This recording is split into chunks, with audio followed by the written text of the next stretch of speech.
Is the driver's seat on your Colorado or Canyon pickup truck all tore up and you had to put duct tape and it's just a big mess? Well, don't let it be like that. You can replace this whole cover with a new one that'll look like new. And I'm gonna show you how to do that in this video. 2017 Chevy Colorado. And this seat is tore up. Got a new seat cover. Gonna go ahead and install that, show you all the steps. All right, first thing I'm gonna do is slide the seat all the way forward, and then I'm gonna take this Torx bit here. This is a T50. It's that star bit. And then I'm gonna loosen up, there's a bolt here, and then there's a bolt here. It's under the carpet on this side.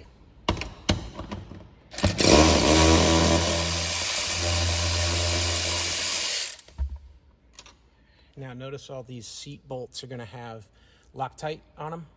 So you're gonna wanna replace this Loctite when you put them back in.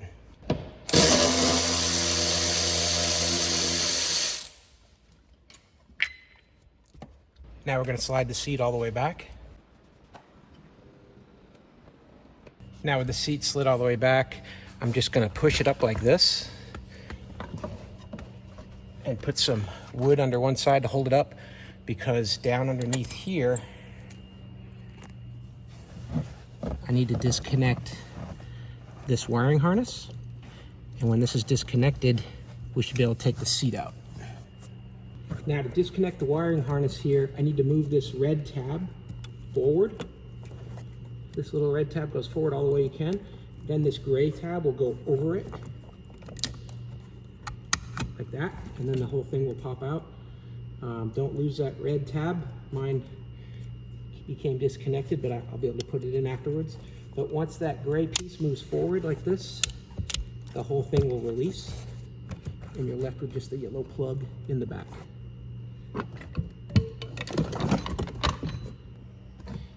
Now with this harness disconnected, I'm just gonna rock the seat forward, take my pieces of wood away, and I can slide the whole seat back. Here's a look at the front. You can see where these rails have these feet underneath and they go into these slots. There's 2 slots on this side, 2 slots on the other side. So it's kind of like a quick release. This whole thing just pops into those slots, and then the 2 bolts in the back hold it in place.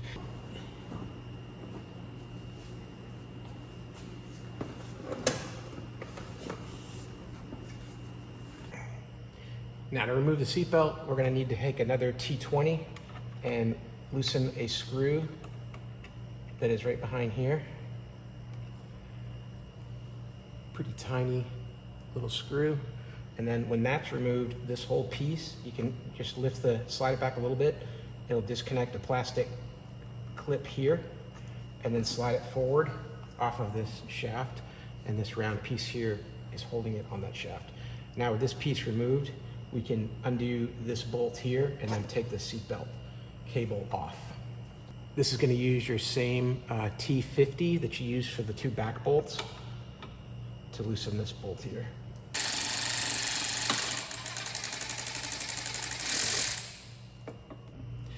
Now to remove this little plug that's connected into the seatbelt portion, there's this little red tab on each side. There's 2 of them. They're spring loaded. See how that's moving like that? You're just gonna need to get a fingernail on each side, the one on the back, the one on the front, and when you lift them up, the whole thing will just pop right out like that, and now you're out.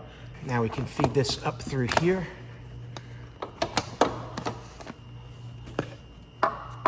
And take that off, and then now we can take the seat right out of the truck.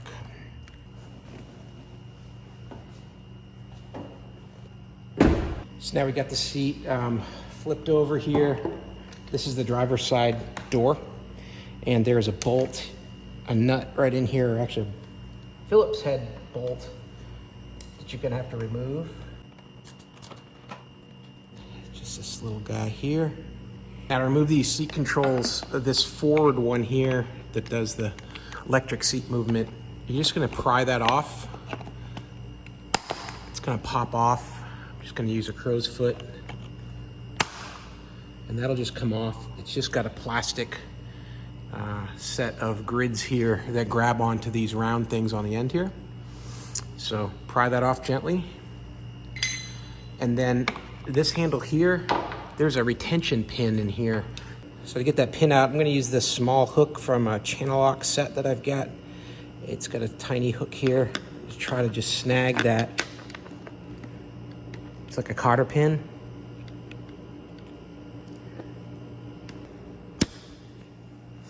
All right, so this is tricky. These retention springs here, there's one on the front side, one on the back side. I did the back side one, and like I said, I just used this little hook. So you pull on it, you release it just a little bit, and then it'll let go of this spline here. So you're not taking that pin out, you're just releasing the spring clip. So it's gonna go back on real easy. You're just gonna click it on place, no problem. But to release it, you're gonna need a little hook like this. I'll put a link in the description. This little channel lock set is great. I've used it for a million things, and I even busted the tip on this one, but it's still working all right. But that's what you're gonna need to be able to get in there and grab that. Otherwise, you're gonna try to be really good with a set of needle nose to try to reach in and grab them, because it's a pretty stiff spring.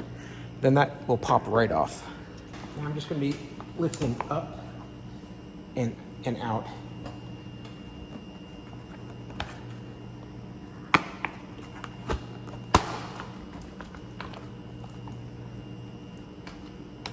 And now we've got cables holding it here. There's a plug here and a plug here. I'm gonna go ahead and detach those just to make it easier, so I can remove this piece entirely.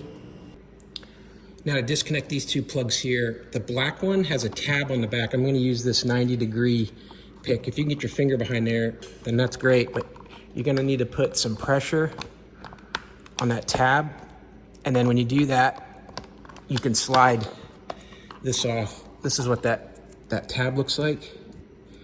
And you've got to put some pressure at the top here, like this, and then that'll release. So there's that. Now to get this white plug out, you're gonna need to take a flathead screwdriver, something like this, and you're gonna need to push it into the back of this holder and go all the way down, and you're gonna release a catch that's holding this plug in. So you get it down about halfway and then start to work that plug, because once that catch is released, it'll come right out. Like that. So don't believe these other videos that are showing you to pull these blue things out, because you don't need to do that. These blue things are holding the connecting cables into this plug. You gotta release this bad boy here. And you do that by pushing that flathead screwdriver straight down and then pushing it in like this. Then it comes out. Now I'm gonna flip the seat back over again, and then take your trim tool and we'll start disconnecting all the plastic pieces that are connecting this up. So you can see this has already started to come out here, just from me wiggling it all around.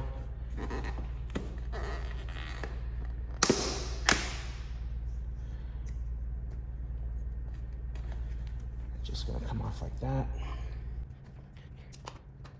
You've got them here and here. And across the back here, there's some Velcro. Across the bottom, there's a clip here and here.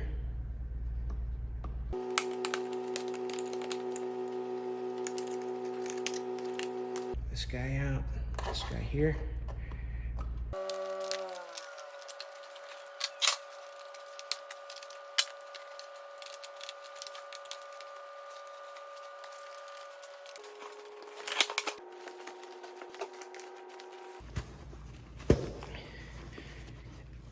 This is that piece connected to the Velcro, so you're gonna need to make sure that Velcro is removed first.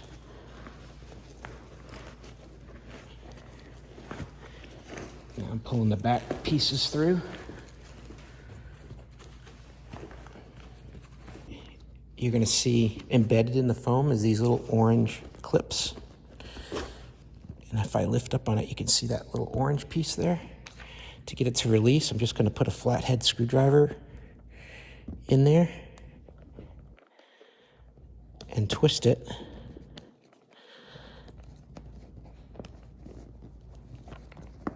and then it'll let go of that plastic band that's sewn into the seat. So take these one at a time,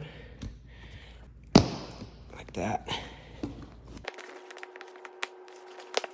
Yeah, some of them are just coming out, but thankfully they're all staying in the foam, so that's what's key. If you're going to reuse your foam, you don't want those things getting pulled out.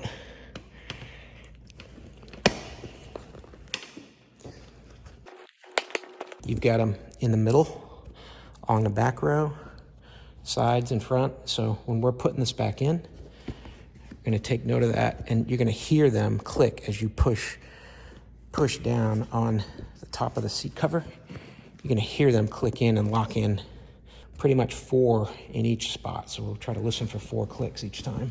All right, got the new seat cover here.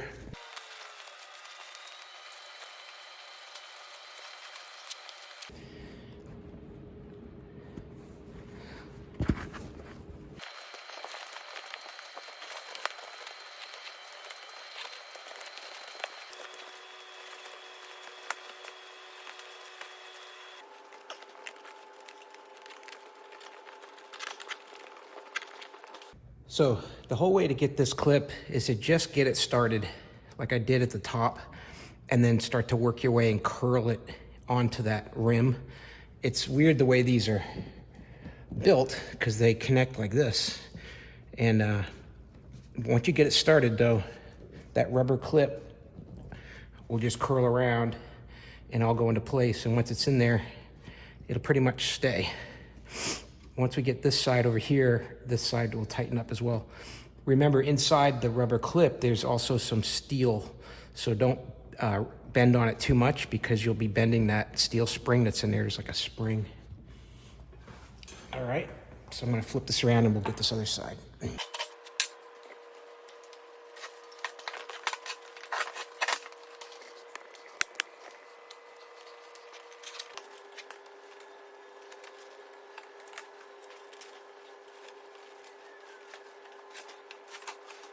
So here you're gonna wanna make sure you got your Velcro.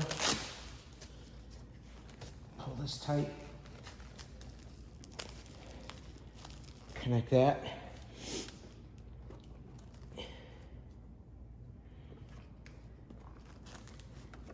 And then these 2 plastic pieces here are where these clips are gonna go. There we go.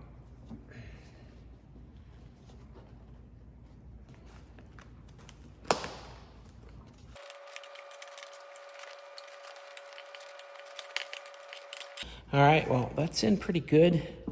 I didn't like the way I had to do it, but to get it between the seat frame and this outside piece here, I had to just push it down with this crow's foot. And then when it got in there deep enough, it just kind of fell into place, and I think that's where it's supposed to be.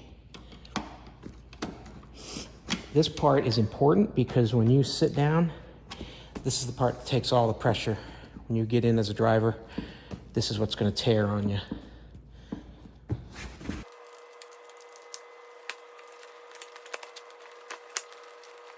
Let's put this little T20 Torx into the back here. Then let's take our Phillips screw and put this onto the front. And then we'll reattach our handle.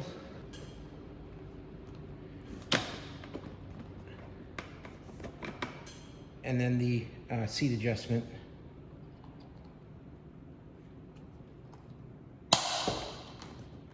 Now let's put the seat back in the truck and put the seat belt back in and bolt it down.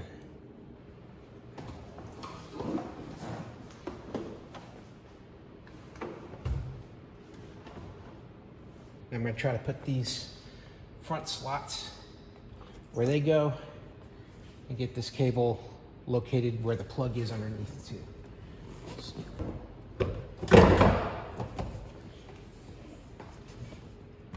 Looks like those are in place. And let's prop this seat up again.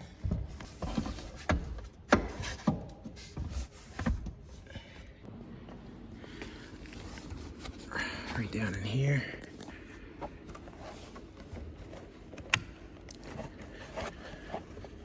line it up, pull the gray lever all the way down, and then that'll lock everything in place. And then don't forget that little red tab. Mine popped off, but I'm just gonna pop it back on there.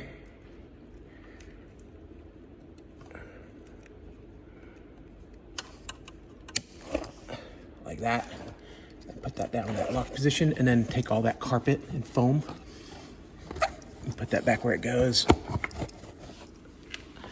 under that sill. And then we're gonna need to keep this piece open so we can put that bolt into the seat down there into the floor.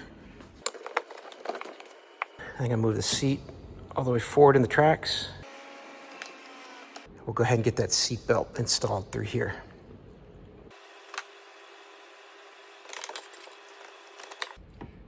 Go ahead and connect that plug. Click that in place there. And then this is going to go into that part of the frame. Using that same T50 torque.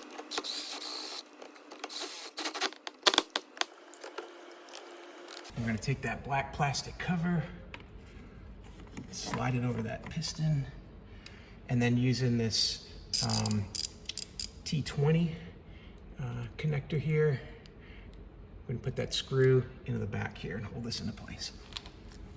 I put some fresh Loctite on these seat bolts. These are important because it's a safety thing.